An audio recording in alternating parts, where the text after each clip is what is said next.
As the sleigh swished past, Father Christmas waved at everyone, and James was sure he saw him give a great big wink, especially to him. Maybe with that wink, he thought, he's trying to tell me that he's bringing me a bright green mountain bike with a big fat tires, just like Paul Mullard's. That is on the back of his sleigh, and it's on its way to my house right now. But just as he might, James didn't see anything that looked like a wrapped-up mountain bike in among all the presents piled high up on the sleigh. But maybe it was there, he thought, hidden away under all the others. He closed his eyes and hoped so hard that it was. And with another giddy up, my beauties, jingled those bells from Father Christmas. The reindeers were galloping, and the sleigh was swishing, louder through the snow. Then they were galloping through the air, rising into the sky, up and up, faster, smaller, into the wonderful northern lights, in and out of the yellow, the red, the white, the violet, the green, and disappearing at last into the blue and the pink. And still James couldn't hear the jingling bells. Those bells, he thought, will be heard by children, will be heard by children all over the globe. Bells he would listen out for when he got home to bed, unless Father Christmas came before he got back. He hoped he would be home in time to see Father Christmas leave the North Pole, and then to see him arrive at his home with the reindeer and the sleigh and all the jingling bells. Imagine that. That would really be something.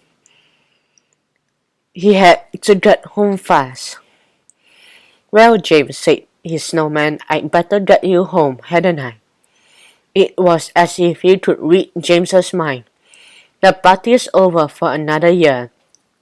Did you enjoy it as much as I did? As much as we all did? More than you, said James, more than anyone. And he meant it. Again, as he was speaking, he suddenly felt on top of the wall, and he still didn't know why. But then he looked around. He began to feel sad. The glorious lights were gone, the jingling bells with them. And all the snowmen were hugging each other, saying fond goodbyes. And one by one, two by two, they took off, flying away, arms outstretched like wings, singing to one another a song of farewell as they did so. James's snowman said his goodbyes to his friends, and one by one they gave James a hug too. James loved that, except that being hugged by lots of snowmen was quite cold. But all the hugging was soon over. Home, James? Said his snowman, taking his hand. Hold on tight. Now. And up and away they soared over the silence of a white wilderness, along snow-covered valleys, over white peaks of mountains. Homeward bound, homeward. Out over the dark shining sea, dotted below the huge icebergs and little icebergs. And now there was the glow of a great city ahead, and the bright lights of buildings and the moving lights of cars. Soon enough they were clear of the sky. Above them now were the moon and the stars, a whole sky full of them. And down below there were fields and woods and farms and houses and villages, all covered in white. Then James saw that they were his fields, his farms, his house.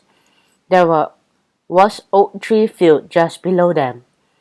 Remember, James, said his snowman, I'm not very good at this landing log. Hang on. James had already remembered. He hung on tight, closed his eyes, and waited for the bumpy landing. It was even bumpier and bouncier than before. They somersaulted over and over before they finally slid to a slithering stop right under the oak tree. Above them the owl woke up and hooted at them. He was not a happy owl at all. He didn't like being woken up, not one bit. And he was telling them so. He hooted at them again and again.